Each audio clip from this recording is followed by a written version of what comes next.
You must be separated for 1 year before divorce is granted. But if you sleep with him in that year, it will start over. You will get child support. You will get your inheritance money back. You can also put in your divorce that he planned all of this and had all intentions to trick you to move.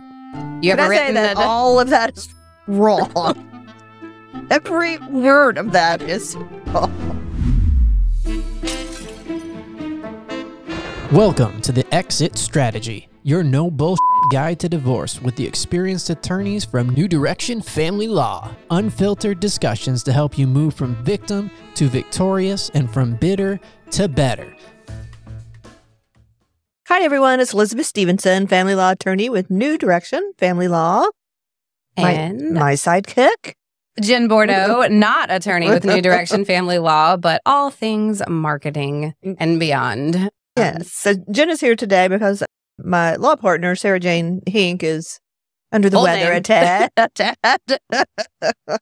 Yes, she is combining illness, mom life, and trial prep. So we thought we'd give her a break today. Yeah, definitely. But I think we have something really fun and interesting today. Yeah, so, Facebook started a while ago, and it had a lot of good attributes to it. I remember when you had to be affiliated with a university whenever it first came out. Right.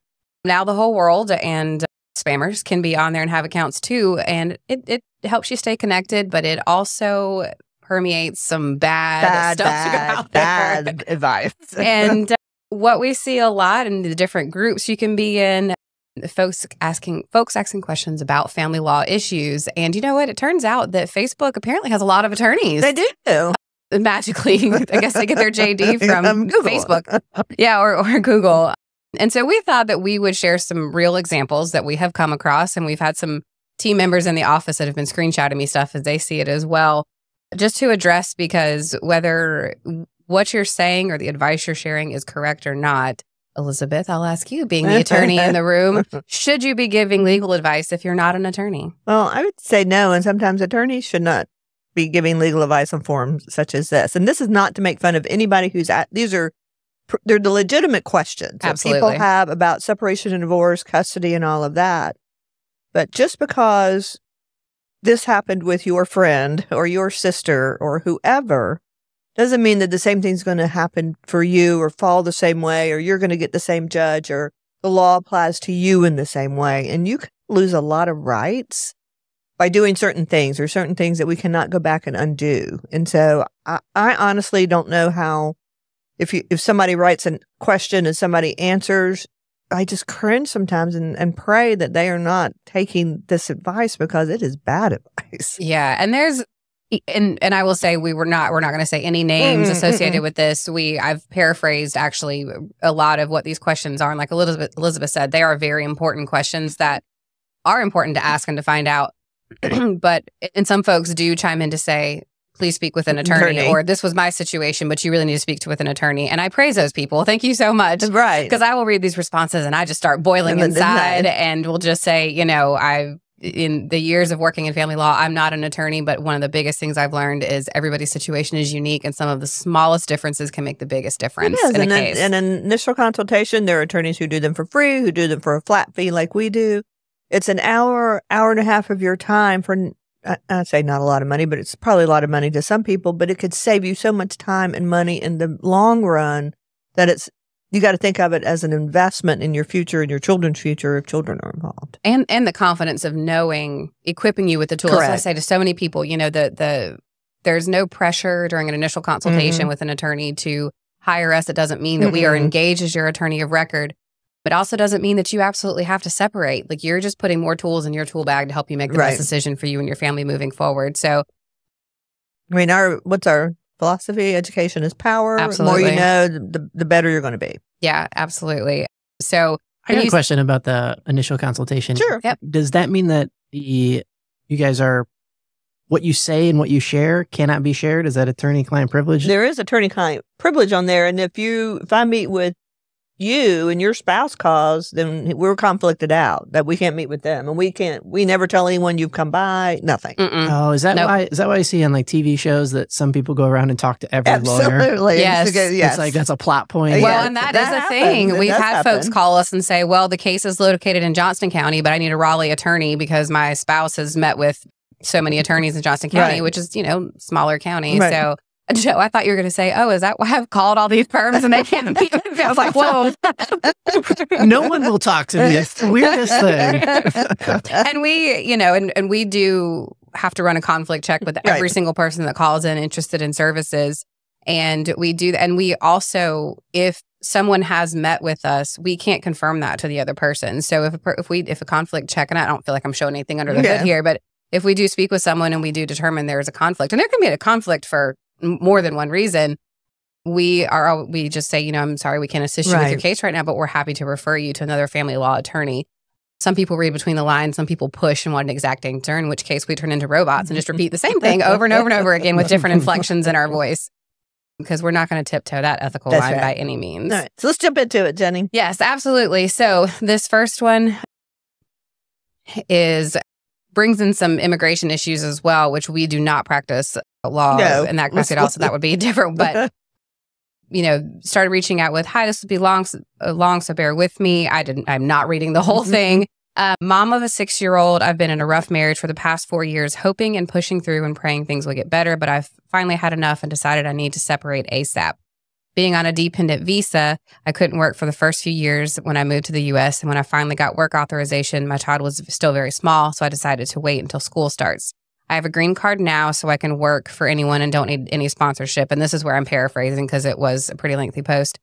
But this particular person went on to talk about, how this was a very verbally abusive relationship and narcissistic, hopefully truest sense. Sometimes that word gets thrown around, but living with a narcissistic spouse, not knowing anything about her spouse's finances, which we see so many times on both sides, suffering mentally and emotionally, and asking for help finding a job first and foremost, and giving her background, and then asking for family lawyer recommendations. And there were several responses, very positive, uplifting.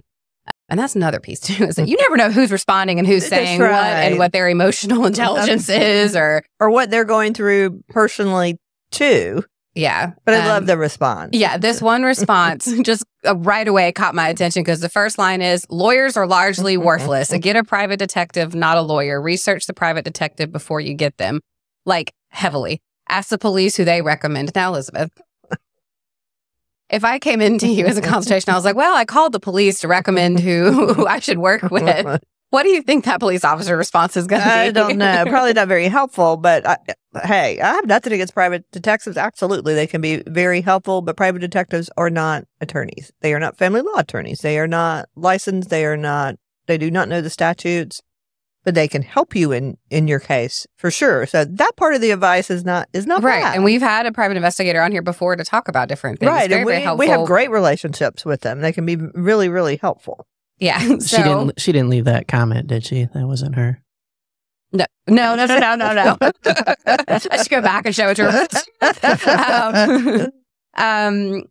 Let's see. Have the PI check out the lawyer that you ultimately use. Fair. I don't have a problem with that. That was the first part of the response. Their second part was, this is going to be the year you grocery shop a lot and make your husband fall in love with you. The sad thing is he'll be a different person when you leave him and make him lots of his favorite dishes. Be a different person. Let's see. He wants to think you're dumb. Let him. Never argue. Be so dumb. You're right. I'm the dumb girl. What would you like for dinner, baby boo? So I'm just like, where's this person at? What's going on in their life? Oh my goodness. I'm just not even going to read all of that. I will say, this is good. This is not bad advice. Go to the grocery store, especially if there's some financial abuse or you're not working. Go to the grocery store almost every day and get cash back from his account. And I will say, that's something we do tell people, is open your own bank account. Stash it. I don't care if it's $5 here, $10 here. It can add up. So you can sort of parse some things out of here, but open new accounts and get it all. The advantages and points and flyers and hotels. I mean, there's nothing wrong with that, but that's not law. No. That's not telling you what you can do if you leave, what your consequences may be. So please, please, please be careful when you read these things. Yeah. And this one was still paraphrased too, but my biggest red flag here was all those things you're, saying to the fact that could be, but it also could be, situation specific. So if a person is in an emotional state where they're looking for help for these answers and they take this, word for word, who knows how the spouse might react? Like, has it just been verbal abuse? Is there physical abuse too? What are those risk factors? Right. And what if he finds out, here's a grocery bill and Where's the $20 go? That could put you in a safety situation. May not think that way, but it could, you know, in some ways. You know, and just looking for other avenues if your finances, if you don't know anything about his finances, you know, but do you have access, you know, finding out your rights to the money that's in bank accounts and your access to all of those. So that was a big piece about that one. Like, I love the support of the response. But, you know, you got to think about what your situation is, and not all of that is correct. Yeah, definitely. So that was the first one. Anything else to add to that, Joe? Anything over there?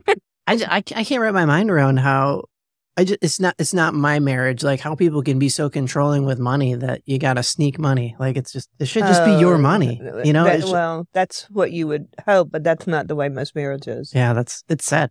Work, and especially in a domestic violence situation, that does not. That's very much a form of abuse and control. People know how to do. Yeah, absolutely. And sometimes you can see it in different cultures as well. And you can see this is a different culture. She's got a green card. She's very precarious situation at some points. Yeah. And thankfully she had gotten to the point of, you know, being where she could work here and wasn't dependent on that status with her spouse to be able to to get employment and be able to stand on her own 2 feet. Correct. So I do love that part of her comment of wanting to take control of that piece. I do too.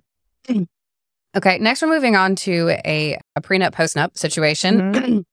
It says, boom, he gave me an ultimatum today to sign a prenup. I left my job to take care of our child a couple of months ago and I take care of the house. I clean every week, bring him coffee every morning, cut the lawn, make him lunch and dinner, do laundry, and take care of our child. I have my own thoughts about that, but I'll leave that for a Facebook response, I guess.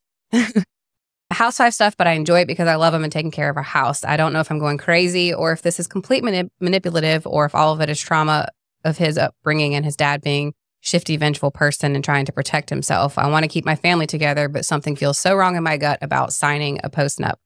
Our counselor recommends, this is the part, our counselor recommends against a prenup or post-nup in a relationship as you're setting the relationship up to fail.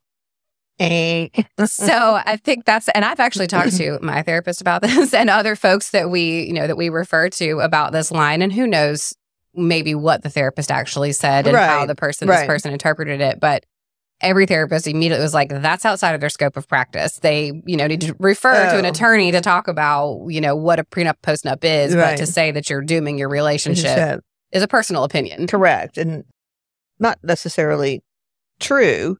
And I'm not quite sure I don't know if it's a prenup or post-nup. So prenup is you sign an agreement about who's going to do what and finances prior to getting married. So I'm not sure if these people are married or not, or they've been married. Then a post-nup is you can make contracts about finances when you're married. So I'm not quite sure what this is, but then the responses is this one is hard. Do not leave the house unless it's a safety risk. Leaving the house and NC is considered abandonment, and you will get nothing without a major fight from a good attorney. But I would say first, one, do not leave, and not for that reason necessarily. People always talk about abandonment, but abandonment really means nothing anymore. It has to do with maybe alimony. But as we've talked about before, if you leave the house, you don't have a right to come back. So there's a kernel of truth in there, but not necessarily for sure. And then we're talking about start moving sentimental items. Again, grocery shop, take the money, which has nothing to do with the question that they're asking. It's like the person who's answering is either in the throes of getting separated, got in a bad separation, and so this is what I did, so you do this. And again, please don't take that advice in that manner, is what I can say. And then the next response is, I'm confused. What does a post-nup say? Also not sure, but I thought I heard prenuptial and post-nuptial agreements are no longer valid in North Carolina. But either way, I would not have more children with him and I would not sign shit. Okay, so that's not bad. But that is not true. You can have post-nups and prenups in North Carolina. There's some rules around them, yes. But yes, they are valid contracts between people. Yeah, which, and I think some other people chimed in to say, no, I'm pretty sure that they are valid in North Carolina. But again, not an attorney, like, how are you going to know? Yeah, there's 100% false information that was given there. So just bad advice. Is it another way to think about it? Like, what's the harm in talking about a post-nup? You don't have to sign it. Like, what could What could possibly go wrong? Well, I think a lot of people have that same thought that the counselor had. Well, if you talk about that means you're setting yourself up for divorce. No, you're just setting yourself up in the event something happens. It's not going to tear your family apart and cost you hundreds of thousands of dollars. It just, you know, it's like I could see framing it up as like trying to make sure the other person is taken care of if something goes wrong. Right. Or getting a booster shot or a virus, you know, whatever. Yeah. Or even if maybe the relationship is maybe a little rocky and you guys aren't really ready to go down the separation route, but you're at least communicating on the level that you can maybe discuss this and put this in place so that if it does get there, you're not so hell-bent emotionally hellfire and it can be other. Beneficial to both parties if you do it right. Absolutely. I think that's also a misnomer in that prenups only, or prenups or postnups are only benefiting one person. Like if your spouse is bringing this to you, then they're trying to get something over on you. And now that may be, but not necessarily true. Correct. Yeah, I take it to an attorney. Right, but you don't have to sign it though. That's my point, right? Like if you go through the process and it's terrible for you, you could be like, "No, this is terrible for me. I'm not signing it." You know, and then they say, "Okay, well, we're not getting married." Well, then that's not a free will contract. You know, at that point, and it may not be valid anyway. Is there?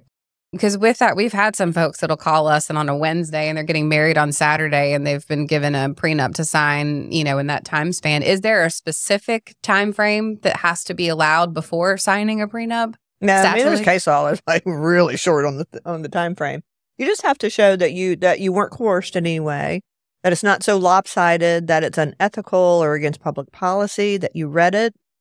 You know, you don't have to have an attorney, that you did it of your free will and you understood the terms. And if you can show all that, then it's a valid it's a contract.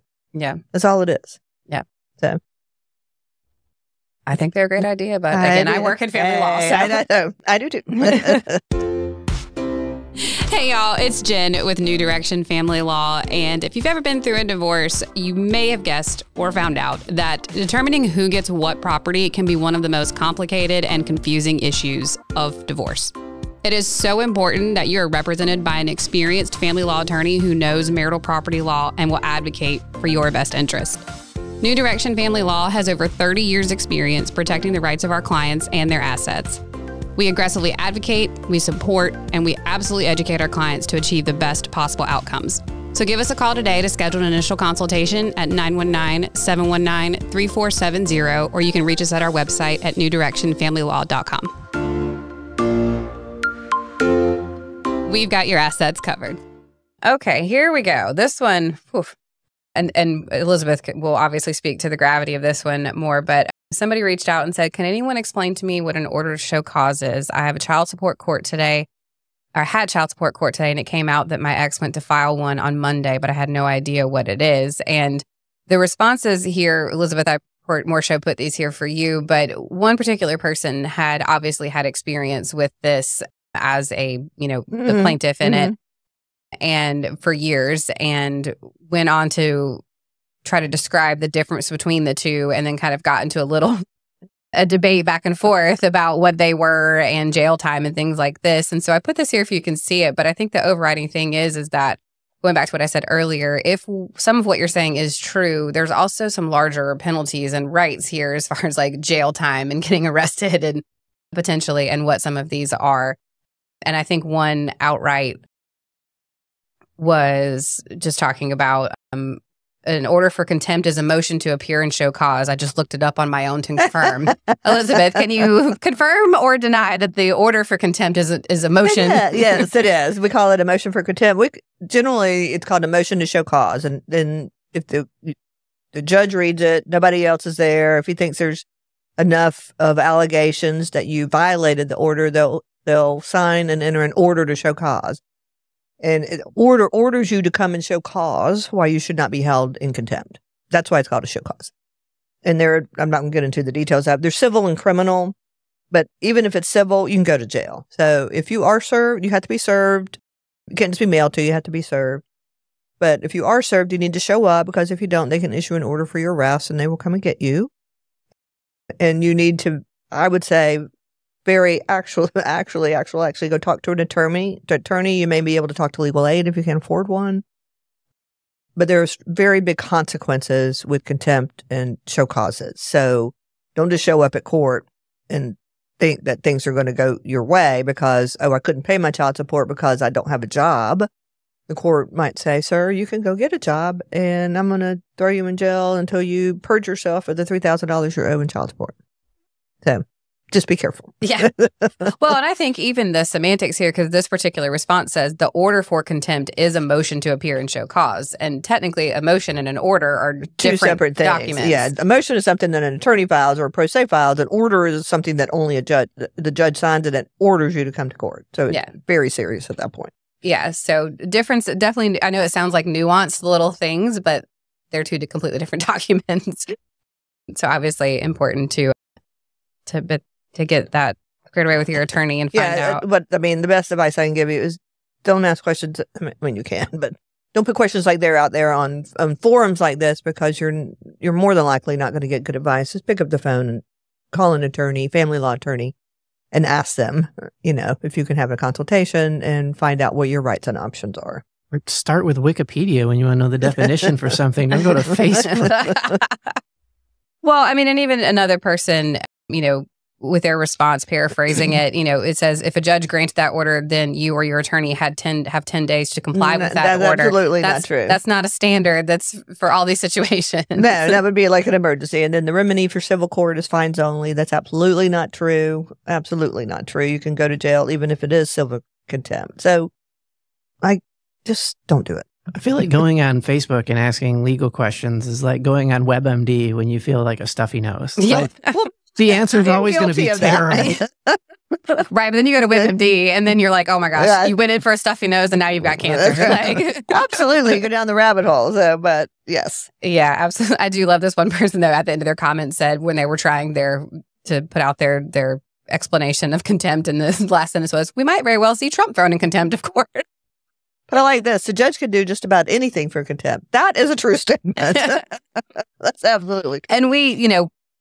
there is one of our most recent podcast episodes was that you and Sarah discussed, what you can do if somebody's not following a separation agreement, which is a different document than a court order. And you guys went into way more detail about contempt and not following an order, and on both sides of that, if you're the person that hasn't been following it or the person that's pursuing the motion to show. Yep. I guess a little bit of knowledge can be dangerous. Yeah. Yeah, and some people think they have way more than they do. Okay, next one is related to custody and kind of some relocation stuff. Let's see, I'm trying to file for legal custody of my children. My ex and I have joint custody of the children. We have been out of the town/country for the past 3 months and more than 2 months in a row last year alone. I am the primary caretaker, yet he has control over giving consent when we want to travel, and usually that depends on his mood. I don't want to have to deal with this until the children are 18. Get in line. I want legal custody so I can be able to do things like renew passports or make an emergency medical decision when he can't be reached. My question is there such a process? And if so, what does that look like? So I have a few responses. The first one, legal aid is freed and will help greatly. You just need to take him to court and show why you deserve full custody.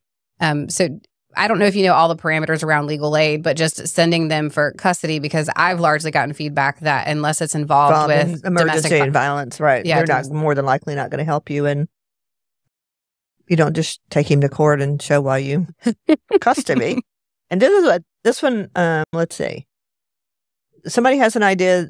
I mean, I will say that we're sort of we're not pro father, but very much they start with the premise a lot of times with 50 custody, but then the other step is that in the best interest of the child? So it's not a given, but it's as far as say, and then it takes, the parent has to be absent for 6 months, no contact other than NC. You can try to get 100% custody when it comes to that decision, but again, a 6-month law might come into play. What is the 6-month law they're speaking of?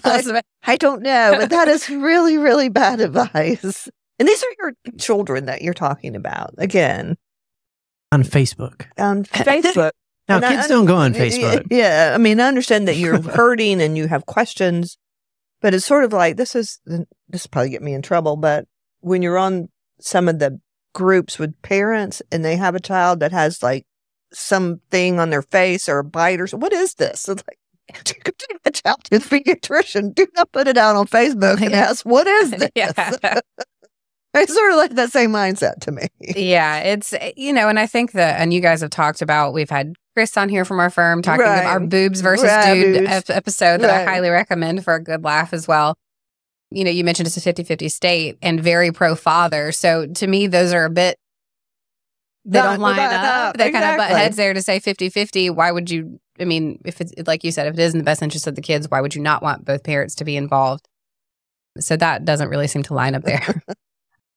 But yeah, this one, really in most divorces, cheating doesn't matter. North Carolina is a no-fault state. Only way it does is if it causes harm to the children. Does cheating come into play in any other areas of family law? Well, I mean, unless you're out at 3 o'clock in the morning and leaving your children alone, going out and screwing somebody else, it's not a custody issue. I mean, it's not going to matter. You got to show some nexus to the child. And this person is absolutely correct. We are a no-fault state when it comes to divorce, getting divorced so that you can remarry someone else. Cheating has nothing to do with that. Doesn't matter how bad it was. You're still going to get your divorce. And then even if you harm the children, you're still going to get your divorce. The only, or maybe let me rephrase this so that I'm not misrepresenting its non-attorney. Is there any other claim in family law where cheating can come into play? Yeah, for alimony, I mean, if you can show that you committed adultery or had sexual relations with someone. Sounds like Bill Clinton. Sorry about that. Never had sexual relations with them. Then you will pay alimony if you're a supporting spouse. You can't get out of it if you're a supporting spouse. So yes, it's very important in alimony. And then we have this archaic alienation of affection law where you can go and sue the paramour. But and the paramour it's also a good way to get your house too. It has nothing to do with your house. Yeah, this particular response was if you can prove he's cheating, you can sue the third party for alienation of affection, which the third party is the paramour term that Elizabeth just used. It could be a way to get your house too. So, and correct me if I'm wrong, but for alienation of affection, it's not just the cheating aspect that you show for alienation of affection. No, you got to show that person, that you had a loving and you had a loving marriage. This person came in and destroyed that love, and then you can sue them for that because you've lost your marriage because of this person. And that is not an easy thing to I know that when you find out that someone is cheating, you want to blame that other third party. But a lot of times once people step back and they understand that this person is not the bad person per se, it takes two to tango, and both people hold responsibility in that. And so that's kind of why one alienation of affection treats spouses like property. Yeah. Like, you're mine. You know, you came in and soiled this, and now I'm going to sue you for this money. I think it's just really ridiculous. And I think there's a misrepresentation a lot at face value when people learn about alienation of affection or they hear comments like this. Right. And that they automatically just think that that's what that's for, is that if your spouse is cheating, you can go sue somebody else for it. Right. But I think then we've had several folks come in for consultations with that idea in mind. But once they find out what you do have to prove and what all of that looks like and the headache around it and everything that's going to have to come to light in trying to prove that. A lot of times, I mean, I guess we've seen Chris do a jury trial for it. But you know, I mean, there's criminal conversation where all you have to prove is that they had sex. I mean, that's easy. So that's sort of a slam dunk if you've got the evidence for that. But I'd imagine it's so hard to prove that if it was not for that person, that your relationship would be loving and happy, because we've had one of our very first podcast episodes, we had a therapist on talking about why people cheat. Right. And if you take a step back and you look at the marriage, you know, there's another, she was like, it's generally never just to cheat. There's another reason that person has then gone on to cheat to fill some other void, whether it's substance use, financial issues, gambling, like whatever it is. Right, whatever it is. Exactly. And so it seems like that's a bigger relationship issue, not the third party. And this one I love. It's like, if you choose to stay, this person asked about moving out. She says, if you choose to stay in NC, I don't think he can legally take the kids to another state without your consent. You can, but you can get them back. But yes, but there's more to this. Like, you have a little bit of it right, but you need a little bit more. Yeah, and this particular comment was talking about they were supposed to move to a different state and they were closing on a new house in a few days. And now the husband has expressed that he wants a divorce, which poorly timed, sir, but I feel like maybe you were having those thoughts before you decided to buy a new house in a new state. And then the wife's job and the kids were established in North Carolina and she wanted to stay here. He's a good dad, which is good for her to admit, because a lot of people have a hard time admitting that. I don't want to keep the kids from him, but I want to stay in NC. And she would more than likely be able to do that, you know, or if she feels like he's leaving and going to take the kids, she can get an emergency custody order. There are all sorts of ways to do this. So if he did get up and pick up the kids and go, that's a big issue, and you can get those kids back because clearly you know where he's going because you're closing on the house. But if there's nothing in place, there's nothing stopping him from he's originally taking the parent. I mean, I mean, it's a court order, then absolutely, you can get an order for arrest and get him back. Yeah. The second part of this came down to the property in the same scenario. She said, I commingled my inheritance money for a down payment for the new house that they were about to close on in the other state, and we both used retirement accounts, but mine was a larger portion. And somebody responded back with, you must be separated for 1 year before divorce is granted. But if you sleep with him in that year, it will start over. You will get child support. You will get your inheritance money back. You can also put in your divorce that he planned all of this and had all intentions to trick you to move. You ever written that all of that is wrong? Every word of that is wrong. That's all like sometimes people just start typing, like when you start a sentence and you don't know where it's going to go. And then it's like, well, I'll finish it. Yeah, we'll just throw this together. That makes no sense whatsoever. I mean, sorry, I don't have to laugh. I know that is a complicated scenario. I'm just telling you, nobody can, this is a really, truly, it depends. Yep. There is no right or wrong answer on this. It could go a lot of ways. So I hope that person did not take that advice. I hope not as well. You will get child support. What exactly does commingled mean? I mean, like if I got an inheritance, that's my separate money, even if I got it during the marriage. Gotcha. And then if I use my separate money and we went to buy a house and you're on the deed, I've commingled my separate property with marital property. Gotcha. Which then it became house-wise, only in houses. It now becomes marital money, and I can't get my down payment back if we separate. Gotcha. Yeah. And also, you said that alienation of affection is an outdated law, and you mentioned that it's because it treats a spouse like property. Are there any other things that feel outdated about it other than, obviously, that's very outdated principle? I just think in principle, it's awful. It's archaic. I just think that, I mean, I understand that, being cheated on is hard, and you want some sort of, but honestly, it's an emotional journey that you have to go through. It's not going to make you whole. And it's expensive.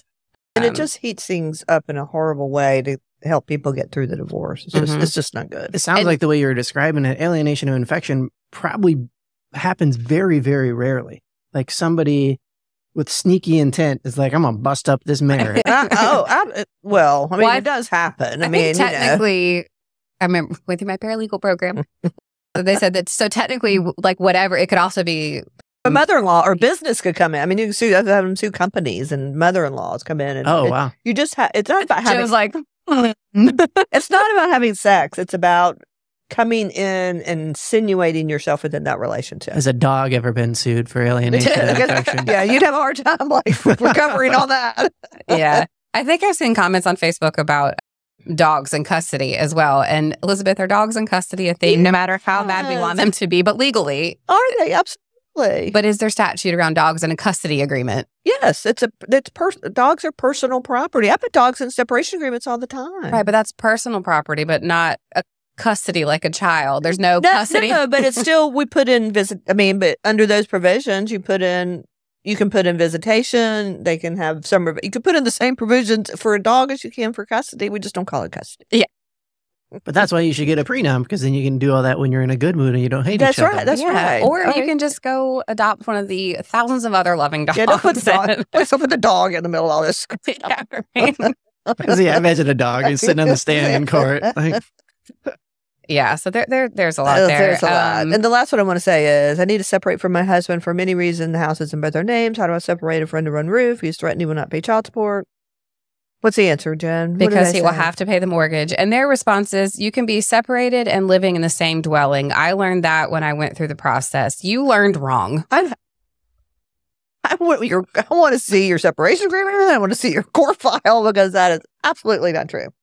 Well, he lived in the East Wing and she lived in the West Wing. Well, now there is some law that says, like, if you're in a house and there's a separate entrance to a fully furnished basement, and you like a separate address, like a separate entrance, then that may be considered that. But y'all just can't be sleeping in two separate bedrooms to be separated. That's not how you're legally separated. Yeah. No, I love whenever people call and when we ask them, well, are you currently separated?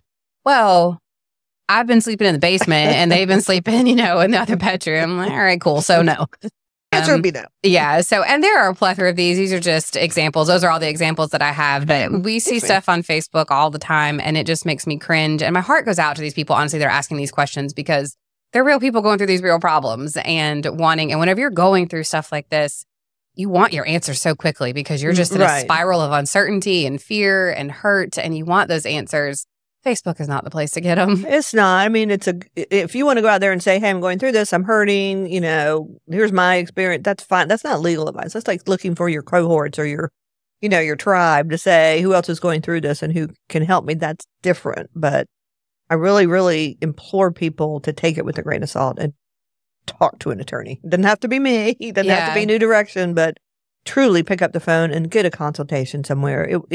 It will benefit you tremendously. And it's, other factors of where is the case located? That's right. Where are you versus where are the kids? Right, because the statutes are the same, but every county interprets them differently. That makes that's a very good point. It makes a really big difference. Yeah, and go on Facebook and ask for a recommendation for an attorney. Absolutely. You'll get all kinds of responses there as well. And I think that's fair. Yeah. People are very honest. Yes, they are. And they should be. I agree. And not everybody likes me for sure. But, and that's fine. I'm not everybody's cup of tea. But, at least with people, well, I would say, why don't you ask people and trust if they know someone? That might be the better way to do that. Yeah. And there's, Google reviews. Those always help. Absolutely. Lord knows I look at reviews for anything I buy or anything I go and do. Yeah. And you said something on a previous podcast that has just stuck with me. We were talking about, I think it was one of our FAQ episodes. Mm-hmm.